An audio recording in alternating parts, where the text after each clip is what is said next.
나이가 들수록 정말 이상한 일이 있습니다. 젊었을 때는 그렇게 영리하고 똑똑했는데, 이제는 사람을 만날 때마다 속마음이 얼굴에 다 드러나 버립니다. 기쁜 일이 있으면 금방 티가 나고, 불편한 일이 있어도 숨기지 못합니다. 그러다 보니 장사를 할 때도, 물건을 팔 때도, 심지어 자식들과 이야기할 때도 늘 손해를 보는 느낌입니다. 특히 중고차를 사러 가면 제가 얼마나 그 차가 마음에 드는지 얼굴에 다 씌어 있습니다. 판매자는 그걸 보고 가격을 절대 깎아주지 않습니다. 집을 팔려고 내놓으면 제가 얼마나 급한지 구매자들이 다 압니다. 그러면 가격은 자꾸만 내려갑니다.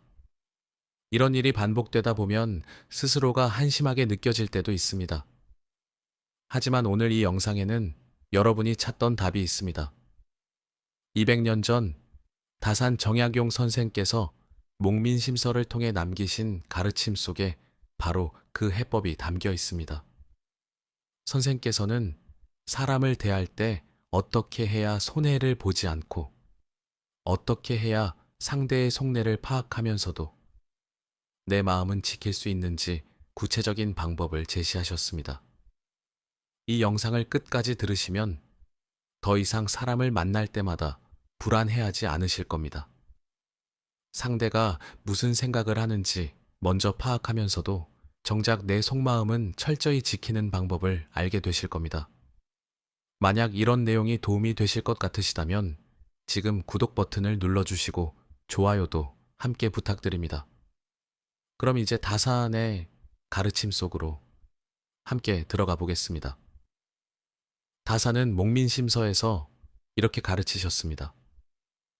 사람을 대할 때 가장 중요한 것은 먼저 상대의 마음을 읽되 내 마음을 먼저 드러내서는 안 된다는 것입니다. 그런데 여기서 핵심은 이것입니다. 마음을 감춘다는 것은 거짓을 행하라는 뜻이 아니라 불필요하게 약점을 드러내지 말라는 뜻입니다. 실제로 어떻게 하는 것일까요? 세 가지만 기억하십시오. 첫째, 만나기 전에 마음을 가다듬으십시오. 다사는 이것을 정심이라고 불렀습니다.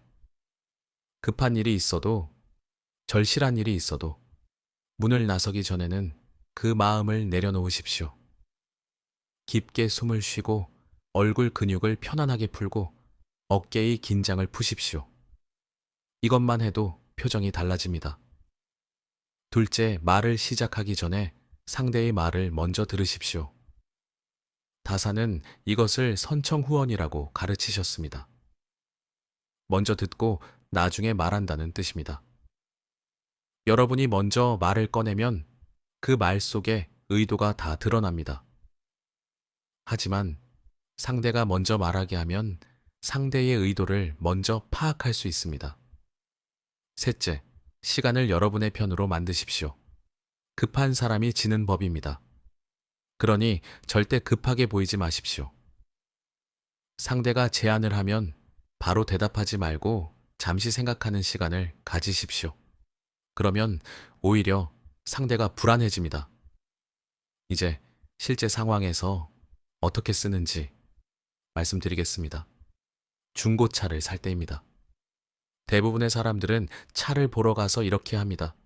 차에 다가가자마자 여기저기 만져보고 감탄하고 시동을 걸어달라고 합니다. 이 순간 이미 졌습니다.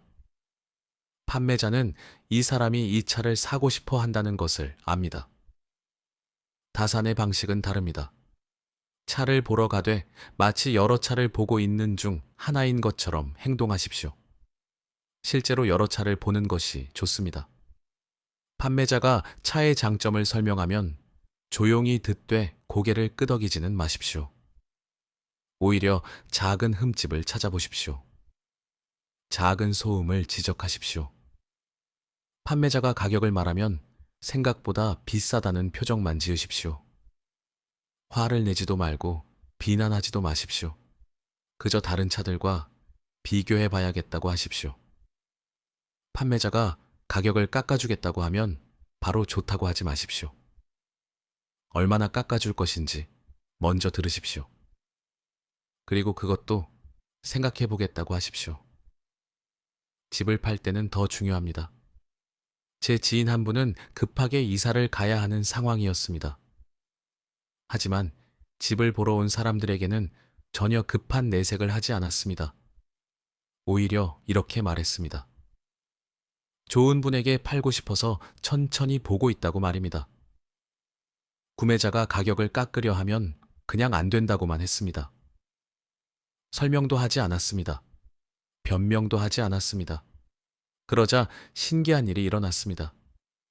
구매자들이 오히려 불안해하기 시작했습니다. 다른 사람에게 팔릴까봐 걱정하기 시작했습니다. 결국 그 집은 시세보다 높은 가격에 팔렸습니다. 이것이 바로 다산이 가르친 방법입니다. 장사를 할 때도 똑같습니다.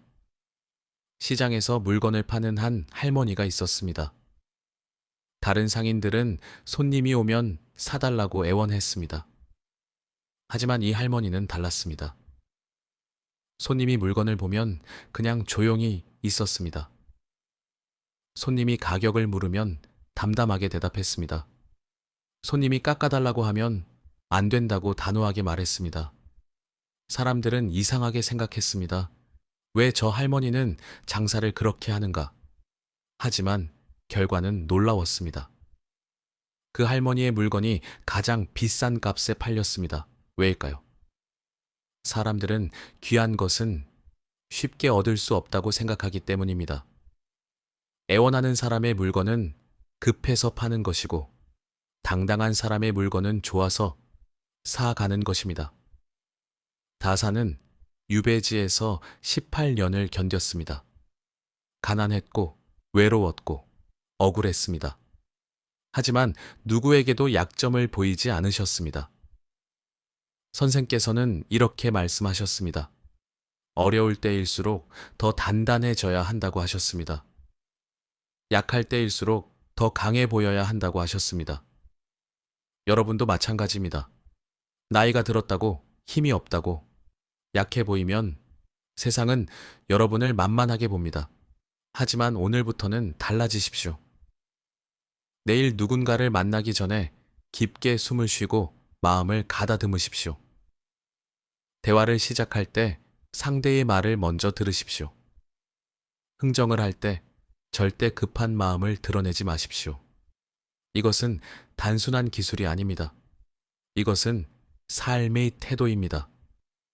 세상을 당당하게 살아가는 방법입니다. 다산은 유배지에서도 당당했습니다. 아무것도 없었지만 누구에게도 고개를 숙이지 않았습니다. 그래서 18년을 견뎌낼 수 있었습니다. 그래서 500권이 넘는 책을 쓸 수 있었습니다. 그래서 200년이 지난 지금도 우리가 선생의 가르침을 배우는 것입니다. 여러분도 그렇게 하십시오. 당당하게 사십시오. 더 이상 손해보지 마십시오. 더 이상 속마음이 들켜서 당하지 마십시오. 여러분에게는 그럴 힘이 있습니다. 여러분에게는 그럴 자격이 있습니다. 오늘부터 시작하십시오. 이 영상이 도움이 되셨다면 구독과 좋아요 부탁드립니다. 감사합니다.